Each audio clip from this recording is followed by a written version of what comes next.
మిమ్మల్ని ఆశీర్వదించి అసెంబ్లీకి పంపినందుకు వీర్లపల్లి గ్రామం యొక్క రుణానికి స్వాగతం.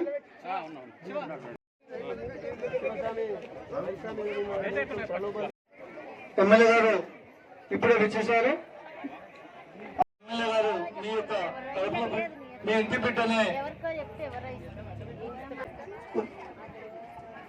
దయచేసి ప్రతి ఒక్కరు కూడా ఎవరు చెప్పిన మాట వినకుండా మన అభ్యర్థిని గెలిపేయాలి. మన గ్రామ అభివృద్ధి కూడా చూస్తూనే ఉన్నాం. మన ఎమ్మెల్యే గెలిచిన తర్వాత ఫస్ట్ డబుల్ రోడ్ వచ్చిందా లేదా? షాద్నాట్ 10 సంవత్సరాలు ఎవరైనా డబుల్ రోడ్ వచ్చింది.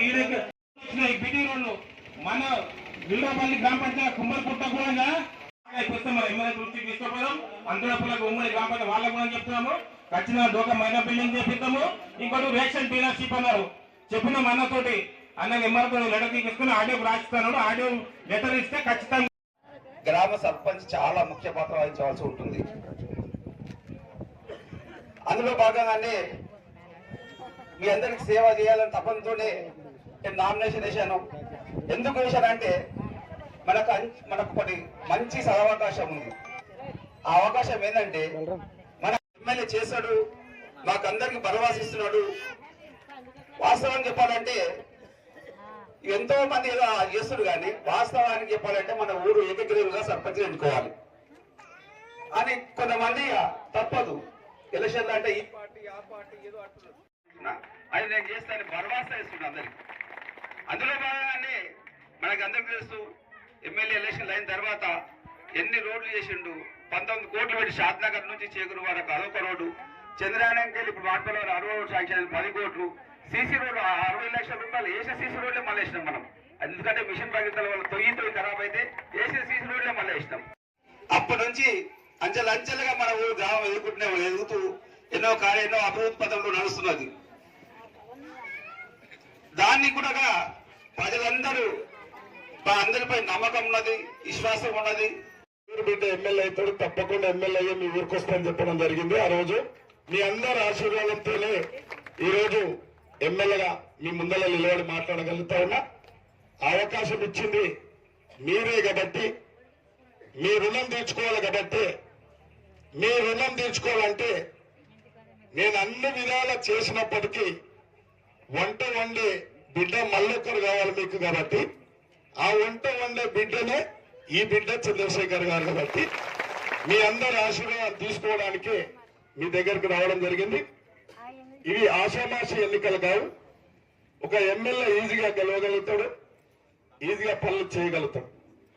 కానీ గ్రామంలో ఒక మంచి సర్పంచ్ను, ఒక మంచి కుటుంబను చూసి ఎన్నికల్లో సర్పంచ్ను గెలిపించుకుంటే మనకు అందుబాటులో ఉండి మన కష్ట సుఖాల్లో పాలు పంచుకొని ఓపిక ఉండే వ్యక్తిని, ఒక పెద్ద తరంగా ఉండే వ్యక్తిని సర్పంచ్గా చేస్తే మన గ్రామం బాగుంటది, ఎమ్మెల్యేతో కూడా బాగుంటాడు, గ్రామ పెద్దలతో బాగుంటాడు. కాబట్టి ఇలా రాష్ట్ర ముఖ్యమంత్రి కూడా ఒక చిన్న గ్రామంలో, మనలాంటి గ్రామంలోనే ఒక కొండారెడ్డి పల్లె గ్రామంలో మేమెట్లయితే చిన్న నిరుపేద కుటుంబాల నుంచి వచ్చినామో, అంటే రాజకీయాలలో ఆస్తులు అంతస్తులు కావు, ఒక మంచి గుణవంతుడు, ఒక పనిమంతుడు, అటువంటి మనం ఎన్నికల్లో సర్పంచ్గా గెలిపించుకుంటే ఇలా అంచెలంచెలుగా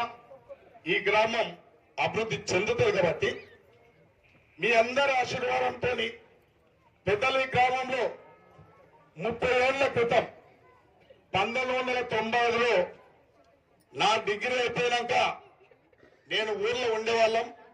శేఖరుల ఇంట్లోనే ఉండేవాడిని, మా ఇంట్లో తక్కువ ఉండేవాడిని, ఇద్దరం కలిసి భోజనం చేసేవాడిని. పెద్ద పారతక ఎప్పుడు తిన్నరా పిల్లలు అని ఎదురు చూస్తూ ఉండే మమ్మల్ని అని చెప్పి రామదేవ్ రెడ్డి గారు, ఆయన లచ్చగారు నారాయణ రెడ్డి గారు, నారాయణ గారు, అంతిరెడ్డి కూడా పాలు అందరూ కలిసి శంకర్ గారు నిలబెడితే రేపు బాగుంటుందని చెప్పి ఆ రోజు కాంగ్రెస్ పార్టీ అధికారంలో లేకున్నా, బక్కర్ నరసింహులు ఎమ్మెల్యే ఉన్నప్పటికీ, తెలుగుదేశం ప్రభుత్వం ఉన్నప్పటికీ నన్ను ఒక సర్పంచ్గా ఎన్నుకోవడం జరిగింది.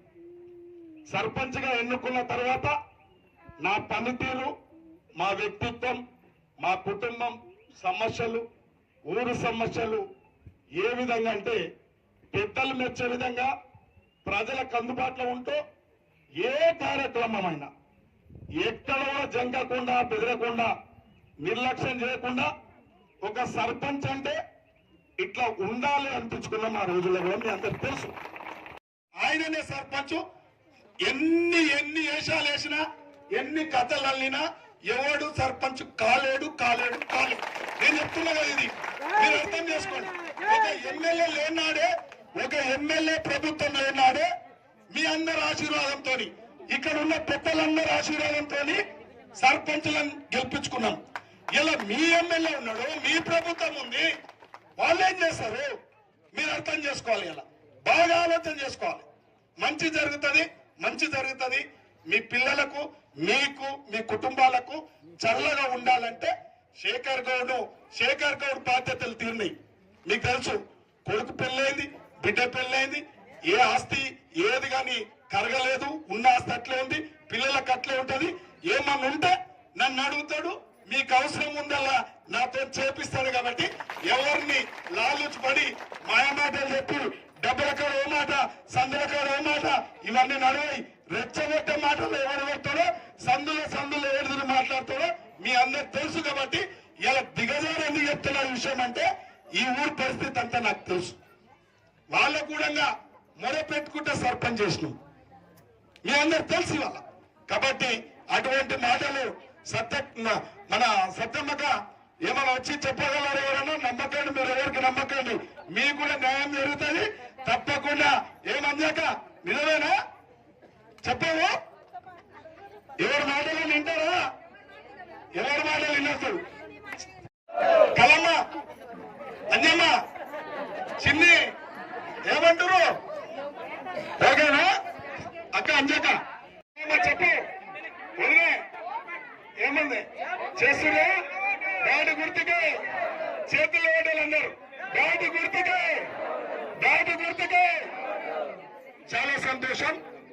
చాలా సంతోషం. స్థానిక సంస్థల ఎన్నికల్లో భాగంగా మా సొంత గ్రామం, నాకు జన్మనిచ్చిన గ్రామం, రాజకీయ జన్మనిచ్చిన గ్రామం వీళ్ళపల్లి గ్రామానికి రావడం జరిగింది. ముఖ్యంగా నేను 1990లో సర్పంచును, ఆ తర్వాత కంటిన్యూగా సర్పంచులు మేము బలపరిచిన, గ్రామ పెద్దలు బలపరిచిన సర్పంచులు ఎప్పుడు కంటిన్యూ ఉంటా ఉన్నారు. కాబట్టి ఇలా శేఖర్ గౌడ్ కూడా ఒక రాజకీయ కుటుంబం నుంచి వచ్చిన నాయకుడే. వారు నాన్నగారికి పాల్కొండ నారాయణ అంటే నీతికి నిజాయితీకి నిలబెట్టే అర్థమైంది. ఒక మంచి మనిషి ఆయన కుటుంబం నుంచి. అంటే శేఖర్ గౌడ్ మేమిద్దరం కూడా చిన్నప్పటి నుంచి, కొద్దిగా వయసులో నాకన్నా పెద్దోడైనా మేమందరం కలిసిమెలిసి, అంటే ఎప్పుడు కూడా చిన్నప్పుడు విద్యార్థి దశలో కూడా మేమందరం కలిసిమెలిసి ఉండేవాళ్ళం.